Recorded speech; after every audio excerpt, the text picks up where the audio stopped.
Jadi untuk yang bahagian terakhir ni kita akan membincangkan tentang kos pengeluaran jangka panjang, iaitu subtopik terakhir tajuk bab 5 iaitu 5.2.3 lah. Okey. Okey, kita tengok dulu dari segi definisi ya. Okey. Definisi kos pengeluaran jangka panjang ialah semua kos yang terpaksa ditanggung oleh firma untuk menghasilkan sejumlah output. Itu definisi dia. Dan kemudiannya kita tengok apakah maksud pengertian yang selanjutnya, iaitu semua kos dalam jangka panjang ni adalah bayaran, merujuk kepada bayaran ke atas input berubah. Kena fahamlah bahawa dalam jangka panjang semua input adalah input berubah. Sebab input tetap yang ada dalam jangka pendek itu telah pun boleh diubah.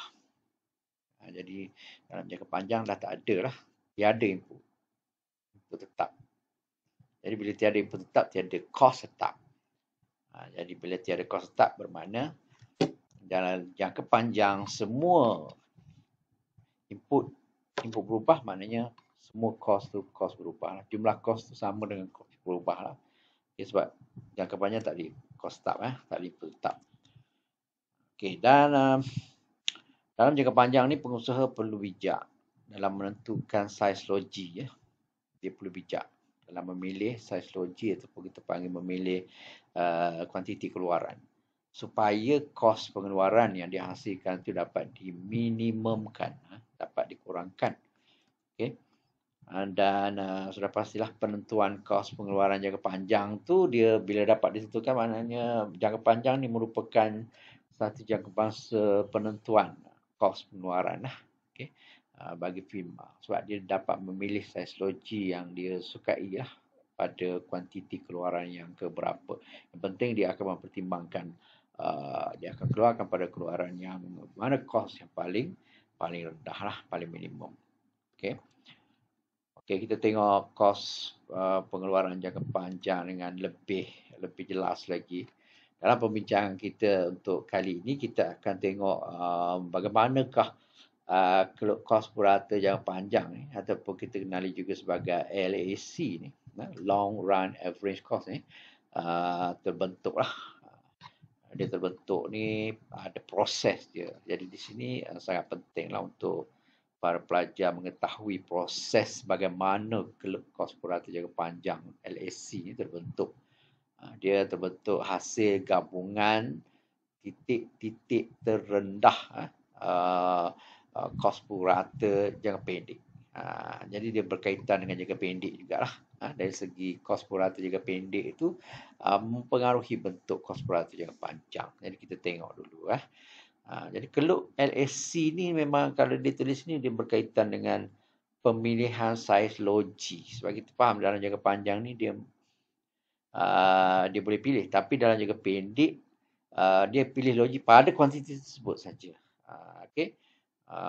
Yang penting dia dapat meminimumkan kos pengeluaran dia lah, ataupun dengan lebih tepat kos per unit pengeluarannya. Kos per unit itu kos purata lah. Okey. Jadi kita akan tengok sekejap lagi macam mana proses dia lah. Okey. So kalau kita tengok pada contoh yang saya tunjukkan ini, ada kita andaikanlah okey, tiga keluk kos purata jangka pendek, iaitu kos purata SAC 1, kos purata SAC 2, kos purata jangka pendek SAC 3. Dan kita andaikan ada 3. Okey, walaupun pada hakikat sebenarnya ada banyak kos purata jangka pendek, tapi kita andaikan 3 untuk menyenangkan bagaimana proses itu dapat diterangkan pada kuantiti itulah, pada sesuatu kuantiti itu. Dan sebelum saya terangkan juga, kita mengandaikan kita ada 3 keluk SAC. 1 keluk SAC ni mewakili 1 loji.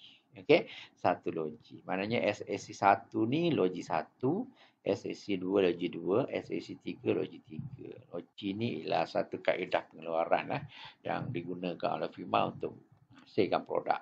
Satu produk pada suatu tingkat pengeluaran tertentu lah. Okay. Kita tengok sini untuk contohnya kita andaikan pengeluaran ni nak mengeluarkan pada unit ke 10. 10 unit kan. Untuk mengeluarkan 10 unit, okey, sebelum kita baca ayat ni kita tengok di mana 10 unit. Ya. Kita andaikan pada kat sini lah 10 unit pada kat sini. Dan bila kita gariskan secara menegak ni, kita dapati ada dua logi yang boleh digunakan lah. Okey, satu SSC 2 ataupun logi 2 lah. Satu SSC 1, logi 1. Jadi bila kita tengok sini, kita baca sini ya. Pada output keluaran 10 ni, kos purata SSC 1 ni, kos purata jangka pendek SSC 1 ni, satu yang ni ya, dia berada pada titik B. Pada output ni 10 ni, SSC 1-nya berada pada titik B. Dan titik B itu ditulis ni lebih kecil, lebih rendah daripada kos purata SSC 2 pada titik A. So di mana titik A? Mestilah di sini. Kan? Jadi di sinilah. Okey. Jadi kalau kita perhatikan pada output 10 ni, kos purata SSC 1 pada titik B ni lebih rendah nilainya berbanding dengan kos purata SSC 2 ni. Titik A ni SSC 2, logi 2. So logi 1 ni lebih rendah lah berbanding dengan logi 2. Okay, SSC 2 pada titik A, SSC 1 pada titik B. Kenapa kita kata lebih rendah ni? Sebab kalau kita tengok sini logi 1 ni, SSC 1 ni untuk menghasilkan 10 unit secara puratanya, kos per unitnya dia dapat mengeluarkan pada kos RM15. Berbanding dengan pada titik B ni yang menggunakan logi SSC 2, logi 2, kos per unit pengeluaran untuk mengeluarkan sebanyak 10 unit ni, setiap satu tu secara puratanya kos per unit kan. Secara puratanya dia terpaksa mengeluarkan dengan belanja kosnya RM20 RM di dalam RM20. So kalau kita perhatikan dekat sini, SSC 1 lebih rendah daripada SSC 2 lah. Maka FIMA akan memilih logi SSC 1. Okey, sebab apa ni? Sebabnya untuk mengeluarkan 10 unit ni dipilih logi 1 atau pada titik B ni kerana kos per unit untuk mengeluarkan pengeluaran ni adalah yang paling minimum atau paling rendah lah, iaitu RM15 setiap satu kan. Setiap satu per unit kan, secara puratanya. Berbanding dengan kalau dia menggunakan logi 2, dia kena keluarkan lebih RM5, iaitu sebanyak RM20 setiap satu. Kosnya tinggilah. 20 ni kan lebih tinggi daripada 15. Jadi pengeluar yang rasional, yang bijak, yang akan memilih kos per unit yang paling rendah pada keluaran 10 ni adalah pada titik B, iaitu logi 1, SSC 1 lah. Okey, kos per unit RM15 saja. Okey, seterusnya bagaimana dengan pengeluaran pada keluaran 20 unit? 20 unit ni kalau kita tengok dekat sini ada semua logi ni terlibat lah. Boleh mengeluarkan pengeluaran pada unit yang ke-20 ni. Di mana dekat sini melibatkan SSC 3, di sini melibatkan SSC 1 dan 2. Cuma di sini pada titik C ni ada persilangan berlaku. Jadi iaitu dengan kos per unitnya RM14. Bermaknanya pada titik C ni logi SSC 1 dengan logi SSC 2 ni dia kos per unitnya sama. Sebab tu ditulis sini kos SSC 1 sama dengan kos SSC 2 iaitu pada titik C. Maka FIMA rumusannya apa? FIMA boleh memilih lah. Pada titik C ni, pada output 20 ni, FIMA boleh pilih sama ada nak keluarkan logi 1 ke logi 2. Sebab dia sama saja. Tetapi biasanya FIMA akan untuk masa depan, untuk akan datang, proses pengeluaran yang selanjutnya tu kita akan decide logi yang boleh memberi keupayaan dalam mengurangkan kos per unitnya. Jadi dia akan memilih logi SSC 2 lah. Kerana dikatakan SSC 2 ni yang terbaik. Sebab apa? Sebab kos purata AC-nya tu kalau kita tambahkan pengeluarannya dia akan menurun, nampak kan? Dia akan menurun. Sebab dia akan pilih logi ni. Dia akan memberi pulangan kos per unit, bukan pulangan, lebih kepada dia memberi kos per unit yang semakin berkurang. jika output dia ditambah lagi. Sedangkan SSC1 ni bila output ditambah lagi, cost per unitnya didapati sedang meningkat, sebab sebelum ni dia dah rendah kan, dia meningkat. Jadi tak sesuai lah untuk mengekalkan ataupun memilih logi SSC1. Lebih sesuai memilih SSC2 lah demi masa depan pengeluarannya untuk akan datang produk yang seterusnya kan. Jadi dia akan pilih logi yang menjamin cost per unitnya yang semakin rendah. Kenapa SSC1 semakin tinggi cost per unitnya? Sebab sebelum ni pun sebelum output 20 pun dia banyak menggunakan logi 1 je lah. Jadi mungkin logi 1 dah semakin usang lah, ataupun semakin lama kan semakin tidak produktif lah dari segi pengeluaran. Mungkin ada kerosakan, ada alat ganti yang kena ditukar, maksudnya dia semakin usang. Baik dipilih logi ataupun jentera yang lebih yang agak baru sikit lah, yang berpotensi lagi untuk menambahkan pengeluarannya dan memberi kos yang lebih rendah. Okay? Itu kenapa sebab kos SSC ni tidak dipilih. SSC1 ni tidak dipilih. Okay. Terusnya, maknanya rumusan ni akan memilih logi di sini lah. C pada titik C. Logi dan biasanya SSC2. Okey, kemudian pada unit pengeluaran yang ke-30, di mana 30 di sini kan. Okey, kita akan dapati SSC1.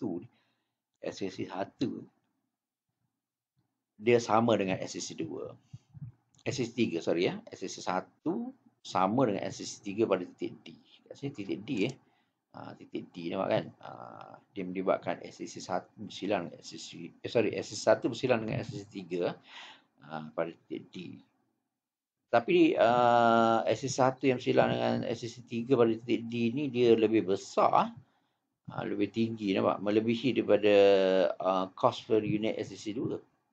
SSC2 ni pada titik E. So bermaknanya dia akan memilih SSC2 lah pada titik E. Sebab cost per unitnya lebih rendah, nampak RM13 berbanding dengan titik D ni RM12. RM15 tu tinggi lah, lebih kurang dalam RM2 kan. RM2 kalau 1-2 production tak terasa. Tapi kalau production tu melibatkan beribu-ribu, berjuta-juta unit, jadi banyak kos kan.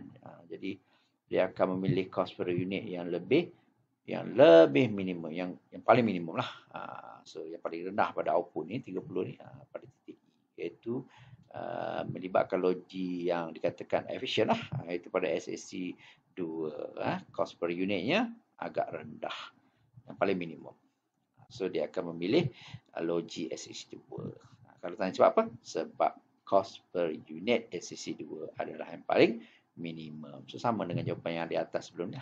Okey, kemudian kita pergi kepada bagaimana dengan keluaran ke-40, keluaran ke-50 dan sebagainya seterusnya kan. Okey, kalau kita perhatikan dekat sini 40 ni contohnya dia berada pada titik F. Titik F ni SSC2 ni silang dengan SSC3 kan. Cost per unit topologi 2 dengan 3 ni sama je. Tapi untuk output 40 ni memang dia akan boleh pilih lah. Tetapi untuk demi masa depan, peningkatan production ni dia akan lebih prefer memilih SSC3 lah berbanding dengan SSC2. Walaupun kedua-dua SSC ni dia akan meningkat kos pengeluarannya selepas output 40 ke atas kan. Tapi yang mana yang lambat sikit lah kan.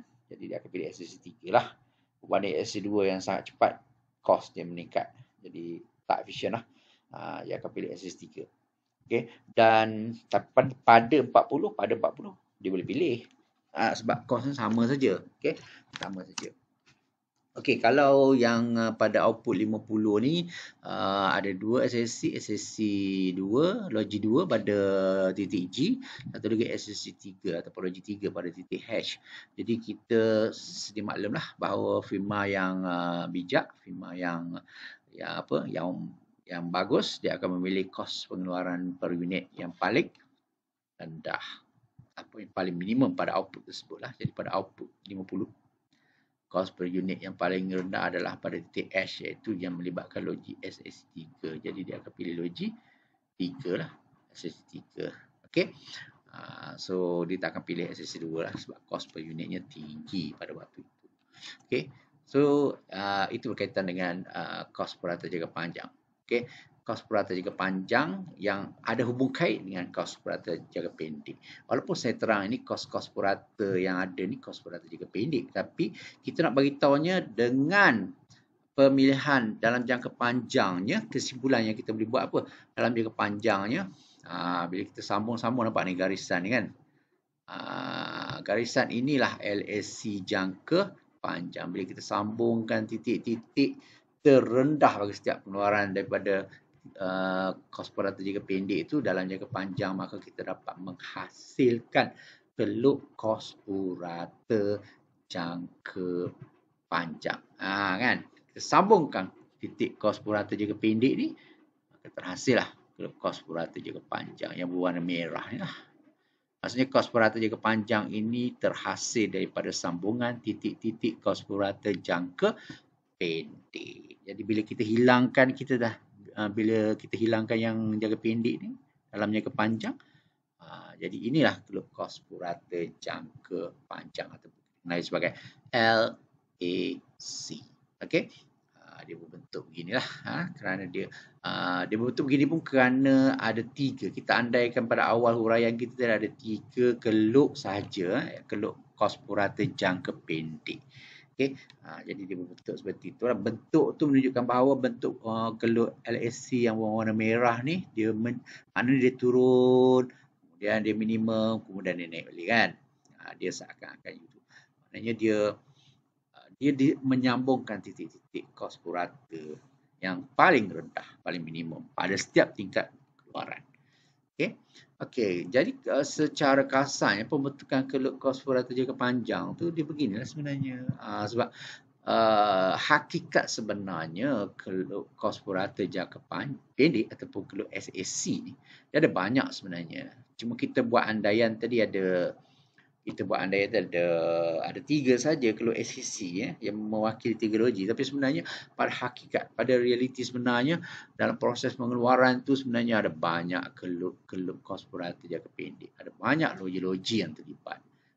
Jadi bila kita rapatkan, inilah keluk kos purata jangka pendek ni, pada setiap tingkat output pengeluaran ni akan adanya melibatkan kos purata jangka pendek. Contohnya pada output, nampak kan?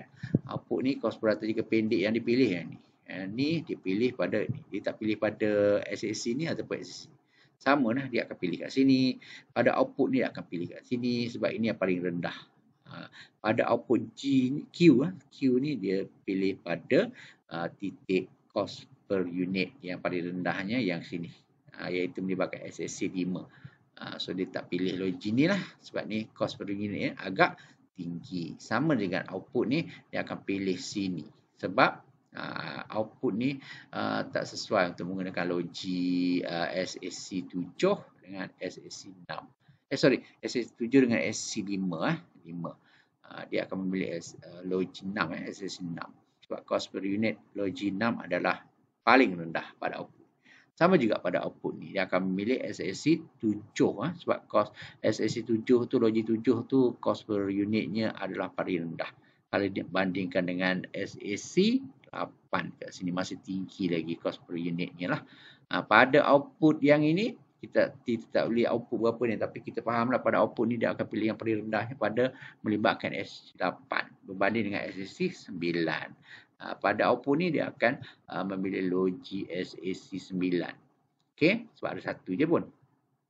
Jadi itulah titik-titik yang ada ni merupakan titik-titik kos per unit yang paling rendah pada setiap tingkat pengeluaran tertentu lah. Setiap pengeluaran tu ada kos per unitnya. Jadi bila kita sambungkan titik, apabila pengeluaran menambahkan pengeluarannya, jadi kita akan dapati bila pengeluaran menambahkan pengeluaran, nampak panah tu kan? So terbentuklah, maka boleh kita bentukkan keluk kos purata jangka panjang LAC yang berbentuk yang warna biru. LAC ni berwarna biru, nampak kan? Berwarna biru. Jadi inilah kos purata jangka panjang. Jadi apa yang saya nak beritahunya, kos purata jangka panjang ni rumusannya apa? Terhasil daripada sambungan titik-titik terendah atau titik-titik minimum kos purata jangka pendek pada setiap tingkat keluaran tertentu lah. kat sini berapa, kat sini berapa. Yang penting dia pilih kos per unit yang paling rendah. Okay, so setiap logi yang memberi kos minima ni kos yang paling rendah lah, akan dipilih oleh firma. Contoh kat sini, kos kat sini. Kat sini, kat sini. Kat sini, kat sini kan. Jadi kombinasi pilihan logi yang memberi kos minima ataupun paling minimum akan membentuk geluk LAC. Okey?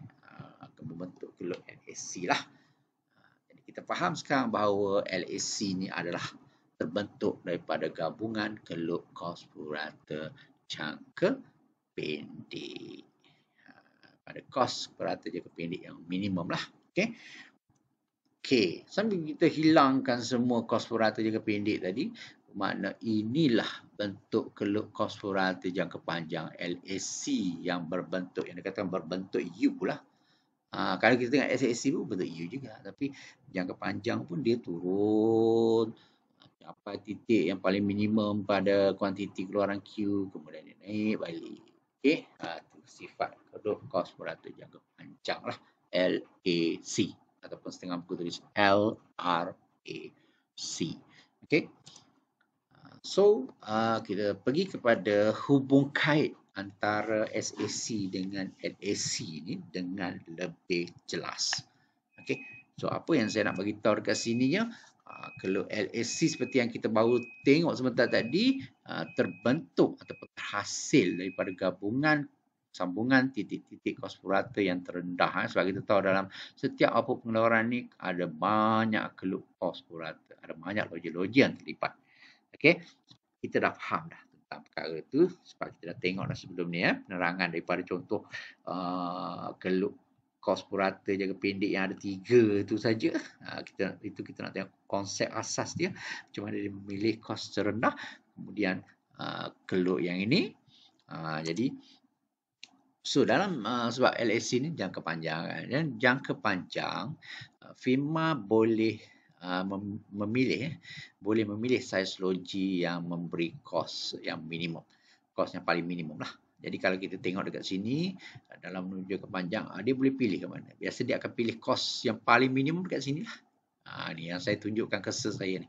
Pada kuantiti keluaran Q ni adalah merupakan keluaran Q itu adalah keluaran yang merupakan yang biasanya akan dipilih oleh firma lah. Sebab tu dia kata pilih. Sebab kos per unitnya paling minimum. Kan? Jadi dia boleh pilih sebab bila saya kata jangka panjang, firma boleh memilih kan. Boleh memilih.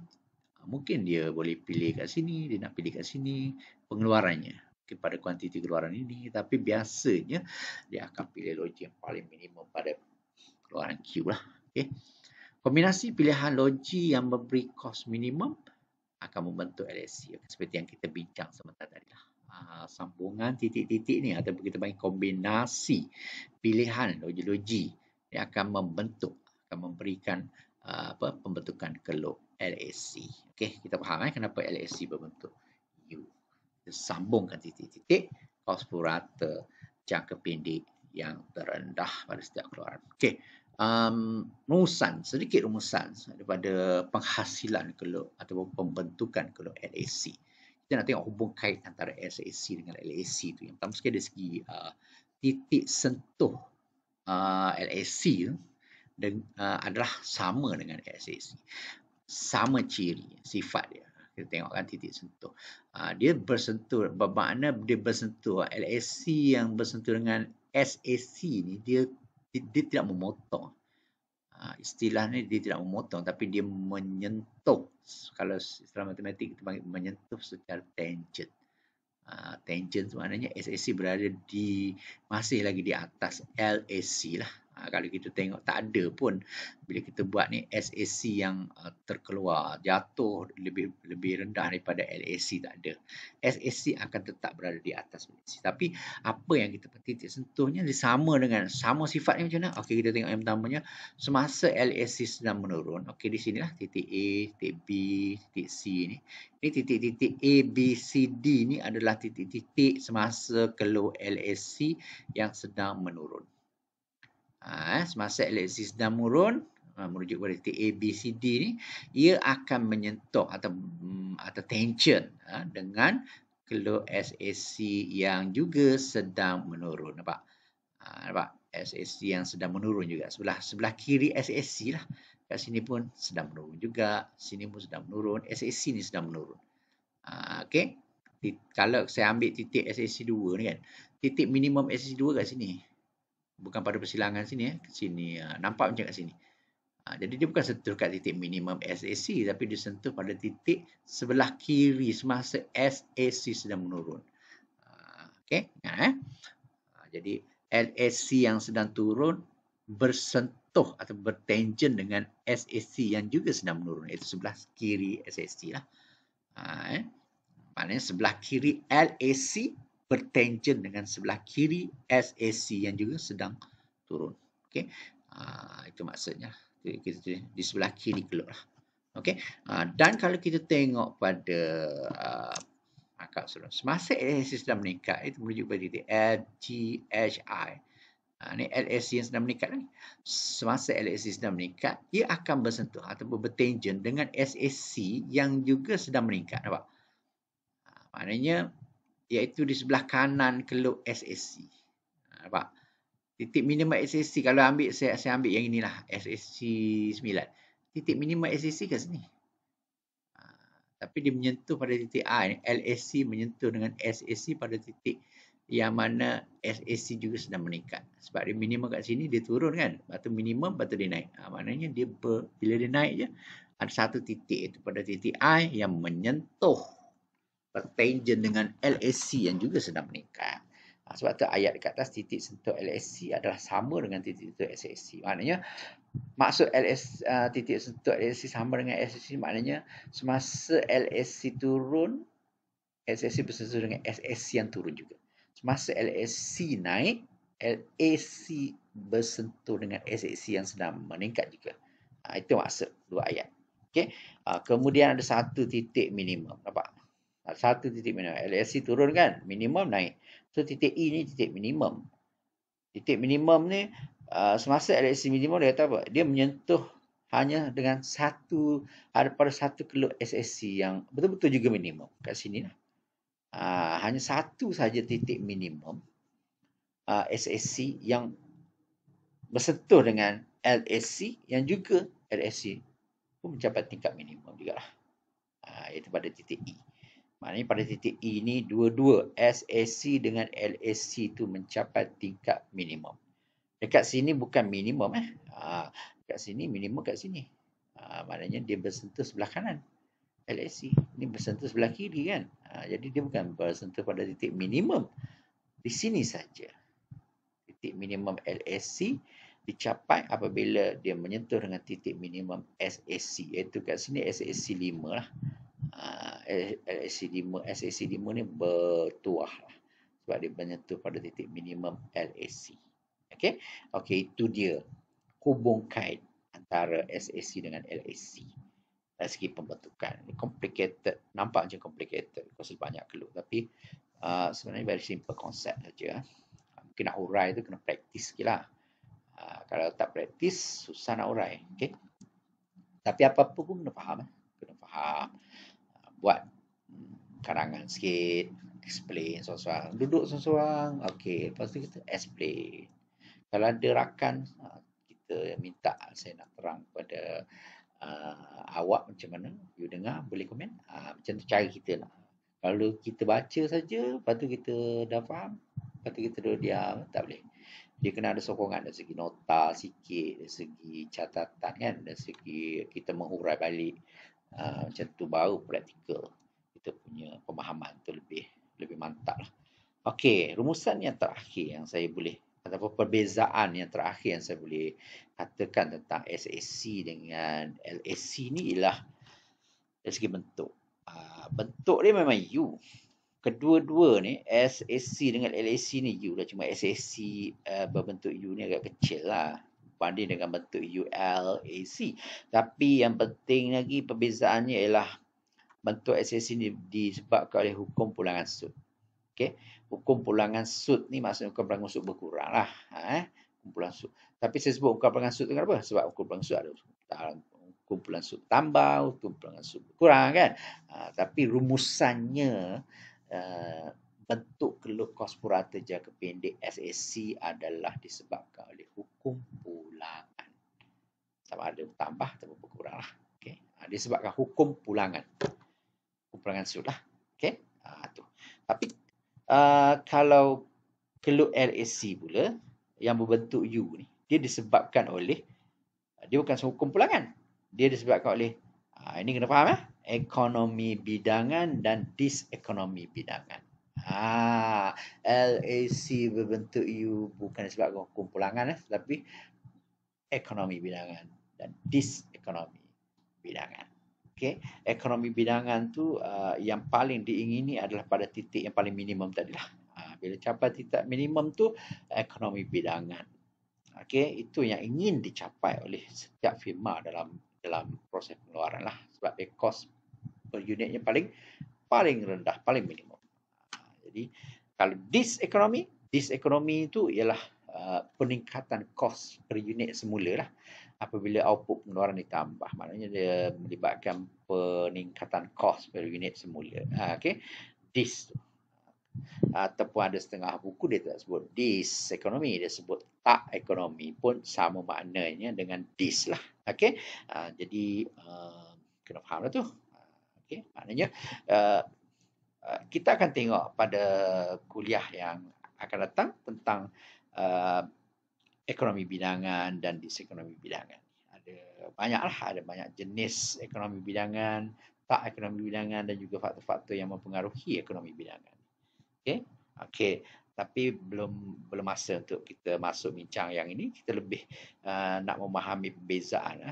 Jadi kalau saya kata SAC ni disebabkan oleh SAC, kos purata jangka pendek disebabkan oleh hukum pulangan sub ni kerana apa? Kerana jangka pendek ada dua input, input tetap, input berubah. So combination penggunaan input berubah ke atas input tetap, dia ada hubungan kait dengan hukum pulangan lah. Sebab tu hukum pulangan ni berlaku hanya dalam jangka pendek yang melibatkan input tetap, input berubah.